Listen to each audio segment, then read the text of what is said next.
Hello, I'm John Eldridge, and welcome to the Ransomed Heart audio podcast. For more information on Ransomed Heart Ministries, our resources and events, please visit us online at www.ransomedheart.com. I remember when I was really young, my grandparents were Christians and just really godly folk. And I remember I probably was, 9 or 10 years old, and they made a reference to the Sabbath. And I had no idea what that was. And then as years went by, I kind of, filled in some pieces. I wasn't raised a Christian. I wasn't raised religious, but my picture of the Sabbath was this day where you were really pious. You didn't do anything fun. You kind of just stayed at home and just in a wool suit. Yeah, just abstained from on things. Everything. Yeah. What do you think most people's picture of what God is commanding us to do there, a Sabbath? What do you think most people's picture of a rest, a Sabbath is? Craig, I don't know what most people's are, but mine is very similar to yours. It's like run from that. It just doesn't sound like anything enjoyable, anything that you would like to do, anything that is in the area of desire. It's just, drudgery. Yes. And denial of fun and regular life and something that's supposed to be pious, something that's supposed to be religious. Yeah. Yeah. It sounds like a lot of work to me. You work on being pious on the Sabbath. Well, welcome to the Ransomed Heart podcast. This is Craig McConnell, and our guests today joining me are Brad Beck on staff here, part of the Ransomed Heart team, and of course, Bart Hansen as well, one of the team members. And we thought we would take this podcast just to talk about the Sabbath or a sabbatical or the rest that God intends and longs and yearns and actually commands us to have. Right. And Bart, you just had the benefit of having taking an extended time for a sabbatical. Why don't you tell a little bit of what was that and give us your story there? Sure, Craig. And the beginning of this was a little bit of just what we talked about. It's like, sabbatical? I don't think I need that. I love what I do. I enjoy what I do. I work hard and I'm great. I don't need that. But it was through the love of you guys who intervened to say, you need to get away. And rightfully so. When you're living close to yourself, you don't often see as it's just a very, very slow momentum of all of a sudden you're not living well and something is missing. Something is wrong. And so I think it was out of that spirit and out of your love to say, Bart, go and take a sabbatical.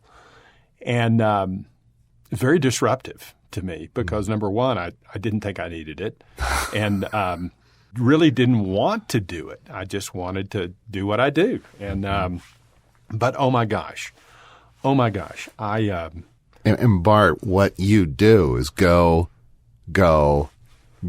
or that's what you have done, right? Yeah, it is. But and there's a lot about what sabbatical did to that, not only in the going part of it, but in the efficiency of it because of lack of Sabbath in my life. So I guess the first extended period of that time, I didn't really do anything, really prayed about what is that supposed to do? What is it supposed to be? And 5 words came to mind as we kind of collectively prayed about it because, I was pushing back on this. But the 5 things that I heard was rest. I needed to grieve some loss in my life, different areas. I needed to detox. There were just a lot of habits in my life that I needed to move away from. And then to experience joy. which is something that I think I've not experienced much of that in my life due to my life story. And then the last word was just mercy on myself. So it was the spirit of that. And so for the first, I don't know, I remember going to my place outside of town here, and I built a fire, and it was in the winter, and I just stared in the fire for maybe 2 or 3 days. I drooled. I didn't really have a thought. I didn't really have any thoughts. But at the end of that time, it was just, I just stared at the fire. And the first thing that came is, I just wasted 3 days. But no, I didn't. It was like God was saying, stop. Mm-hmm. Stop and rest. Mm. Oh, and that just ushered in the whole season of sabbatical for me that really, really has done my heart incredibly well. To experience the love of God. I know, Brad, you're getting ready to have sabbatical, and I can just say, oh my gosh, to give God the space to come and to explore things. One of the benchmarks, one of the cores of my reading was Dan Allender's book on Sabbath. And I've just seriously violated the Sabbath all my life after reading that. I just didn't have it, just took my work and my go and took that into my faith and sanctified all the busyness and just called that my Sabbath. Said, that's what it is. Just get busy there. And if you're at church, that must be Sabbath. But you just sanctify all of that, and it doesn't work. But I love what Dan said in his book. He defined Sabbath as this: whatever intrigues, amazes, tickles your fancy, delights your senses, and casts you into an entirely new and unlimited world is the raw material of Sabbath. Wow. Isn't that good? That's awesome. It really is. I mean, it just like, oh my gosh, I didn't think Sabbath was anything about what I wanted to do. Bart, read that again. This is Dan Allender's kind of definition or description of Sabbath. It says, whatever intrigues, amazes, tickles your fancy, delights your senses, and casts you into an entirely new and unlimited world is the raw material of Sabbath. Whoa, that's different. Isn't it? Yeah, that you can sign up for. Yeah. Exactly. Yeah. Exactly. So, Brad, that's appealing. Read that, and that's where you're headed. I mean, if you let God do that. Right. And I think a lot of that happened. And, oh, my gosh. I mean, it's changed my life, literally changed my life. Been one of the most incredible experiences of my faith ever. Bart, say a little bit more about what did you hear us asking you to do when we approached you and suggested, Bart, you need to take some time off. What did you hear us asking you to do? Well, I heard, hey, Bart, I don't think you're living very well. You're relationally not present with people. And that hurt. I mean, it hurt for me to hear that, but it was true. Because as I began to think about it, I began to think about relationships, and it seems like when you deal in a ministry and you're dealing with relationships, the job's never really quite over. It's not an 8-to-5 job. It's just this mountain of work. And it was beginning to become an obligation. And so I just wasn't present, wasn't living right. And it was really because my heart was exhausted. Mm-hmm. So we suggested take some time and do what? Well, what I heard there, and sabbatical can be just, like I said, whatever intrigues, amazes, tickles your fancy. But I think what I needed rest. Yeah. And I prayed about, should I travel? But I travel an awful lot, and I heard, no, don't do that. Just go home and rest. Mm-hmm. And then you can see where this goes. So I did that, and then about the 50-yard line of my sabbatical time, I went and secured some counseling from a different counselor. And, oh my gosh, that was a real godsend for me and for my journey with God, because it took me back into some brokenness that I had really kind of misinterpreted myself, and found that I just didn't like the person who I was. That had a tremendous effect on the last half of my sabbatical and coming out of my sabbatical. I think just coming back to Ransomed Heart and back to what I do. And I just turn around and ask you guys, I mean, do you sense anything's different with me, before and after that sabbatical? Very much so. Bart, you're a different person. Still have the same gifts and abilities, but you're walking at a different pace. You're more intentional about your rest and realizing, I think, your own needs. And by fulfilling those needs of rest and relaxation and restoration, that's given you the ability to do your work even better without a sense of striving, but a sense of being present with other people, present, not so driven towards maybe what people's expectations are of you. And so you're not dependent on those expectations. And boy, you can just lay a lot more down and walk with God. Yes. Through that. Yeah, Brad. And I think the key to that for me was some of that counseling that I got. That I thought a lot of that was just a chase for validation, all the drivenness. And the counselor said, yeah, there's a lot of drivenness in your life, but he pointed out, he just said, I don't think you're chasing validation as much as you just don't like the person who you are. And that related back into some wounding in my past. So to deal with that and then to come out and to begin to love myself, God gives the two greatest commandments, and it's love in three different directions. It says, love the Lord your God with all your heart, soul, and mind. Love your neighbor as you love yourself. And I don't think I've loved myself well. And the way you tend to love yourself is how you tend to treat others around you. And so, boy, that was huge for me of beginning to own who I was. And, that brought a lot of gratitude into my heart instead of envy of what other people have and what they're doing and that kind of thing, because that was beginning to consume me. And that envy thing, oh my gosh. I mean, I think that could be one of the most heinous sin, because I think that was what was involved in the fall when Lucifer says, I want what God has. I don't like what I've got. And so to get that out has just really been incredible for me. Yeah, Bart, my response to the impact or the effect of you taking a season of Sabbath or rest is those words you used. And were those words Christ gave you for the Sabbath? Rest, grieve, detox, experience joy and mercy. So you asked Christ, what's this about? And that's essentially what he said. Yeah, and you guys were actually a part of that. When at the beginning we had some extended prayer, and that's kind of what we came to as a group. And they sounded.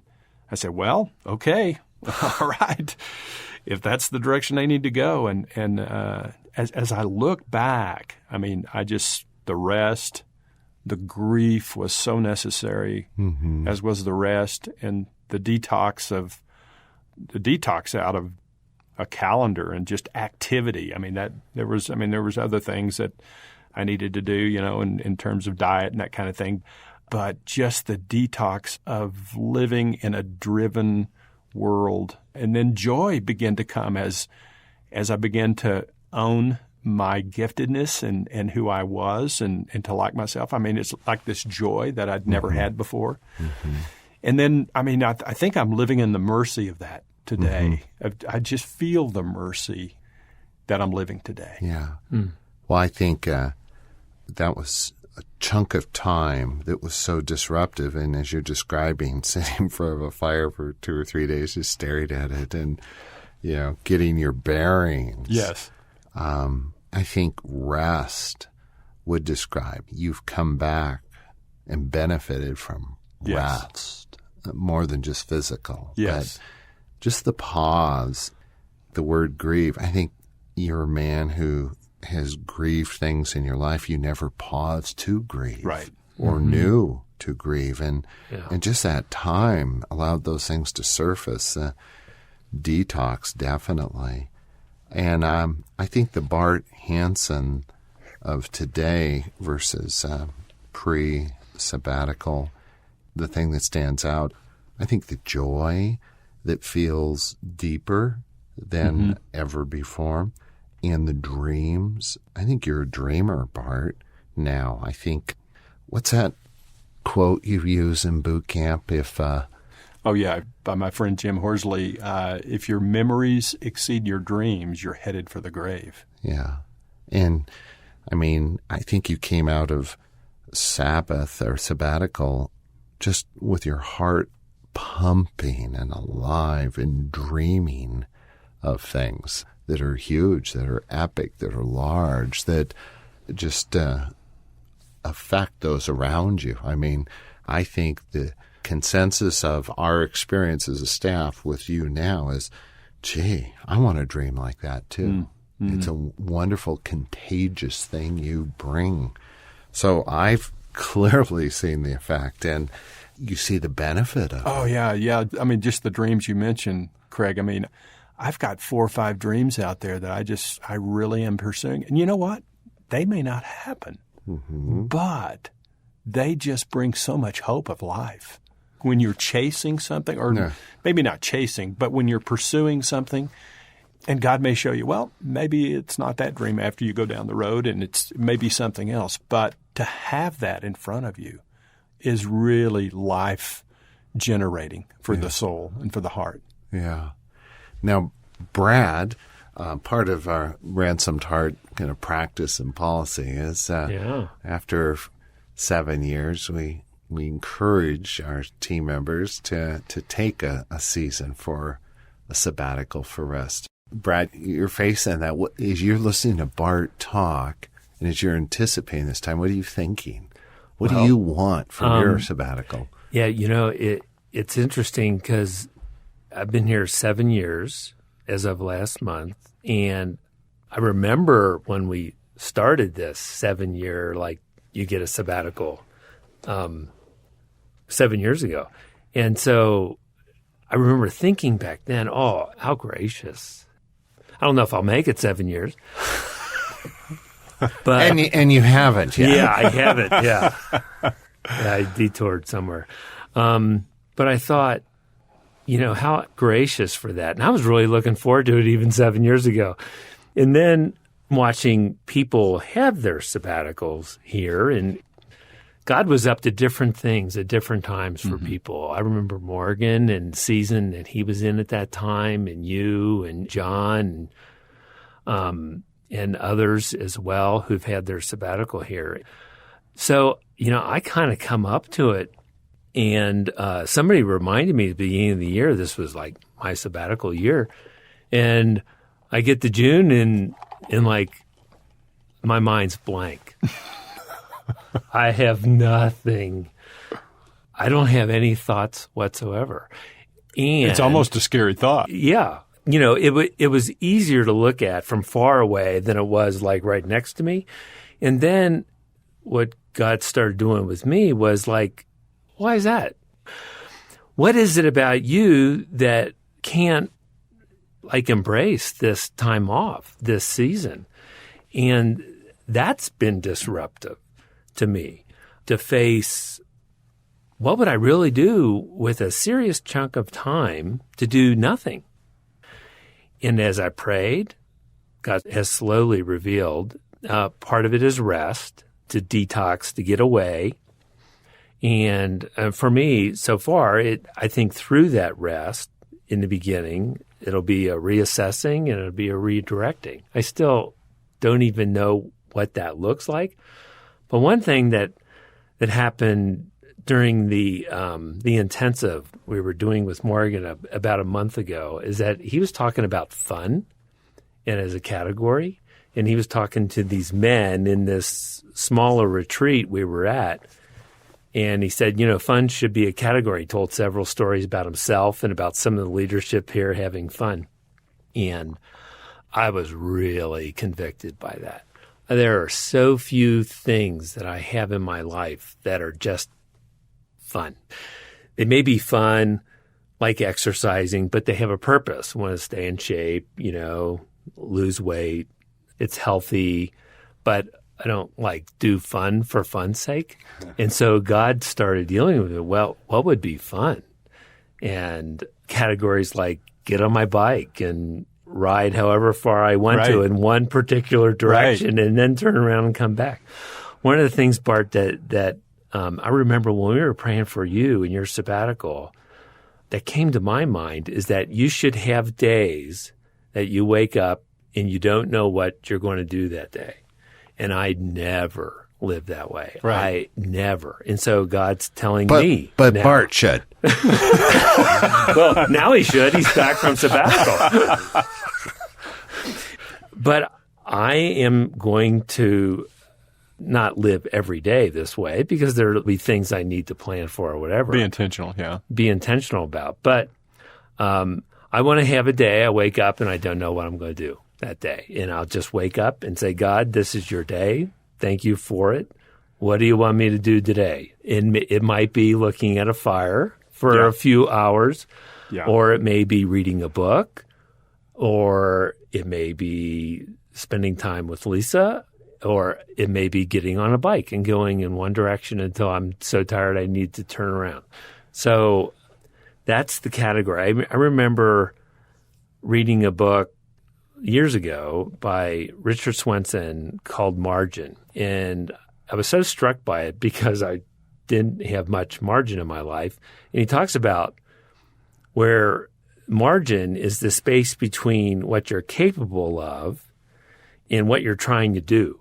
And if you're always at 100%, then there's no margin in your life. And God tends to work in the margin, in the space between what you're trying to get done in that particular day and your abilities. So I'm trying to, even now, develop some margin, pull back a bit, not always cram or fill or always fill a space. Number one, so I can hear God better. I can respond to other needs. And so I can just live more deeply from my heart. Right. Yeah, Brad, I was enamored with what you said. It was a scary thought coming in towards a sabbatical that you'd looked forward to for a long time, and now it was here. Now I've got this large amount of time to do nothing. See the agreements we make in that? Doing nothing? No. What it is, Brad, is it's the invitation to live in desire. Right. And oh, how little of that we have. And when you have the space to begin to do that and to treat your heart right, to say, oh, man, I just get to do what I want to do today. Oh, it's life-changing. That's why God gave us that fourth commandment is do that because it's necessary. And if God needed it, oh, my gosh, how much do we? Yeah. Now, we're in a situation where we have the incredible opportunity and blessing and support to take a chunk of time for Sabbath. But this rest and this Sabbath isn't dependent on, taking several weeks. For those of us who are listening who, are doing the 8 to 5 weekly, what we're talking about is something that each of us needs. Yes.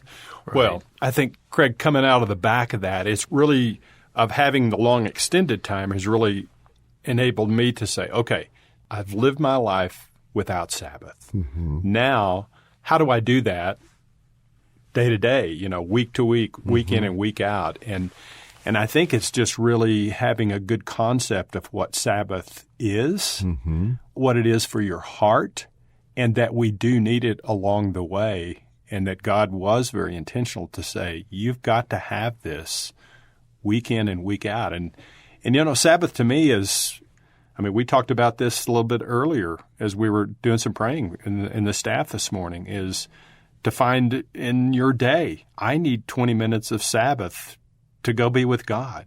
Because what that does to my workday, what it does to the efficiency of my work, what it does to my heart, what it does to my presence with others, It's so vital. So I want to capture those moments of Sabbath, those days of Sabbath along the way wherever I can. They're vital. They're vital to my heart.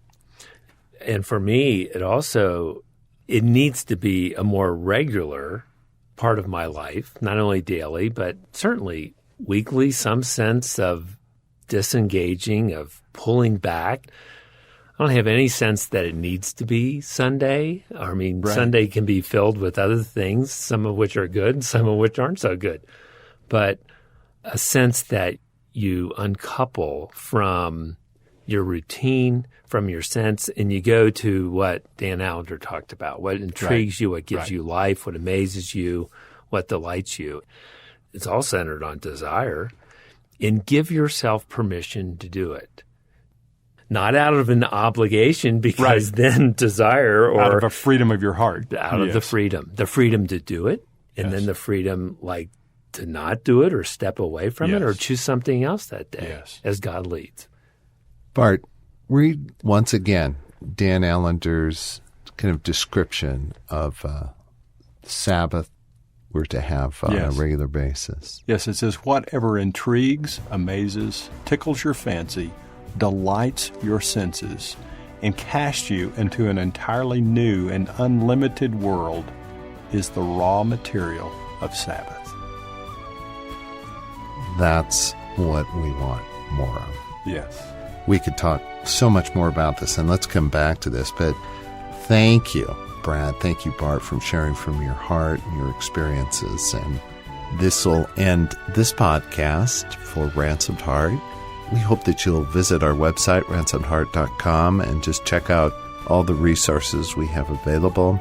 We just long to encourage you in your walk with God. Until next time, this is Craig McConnell wishing you a restful Sabbath.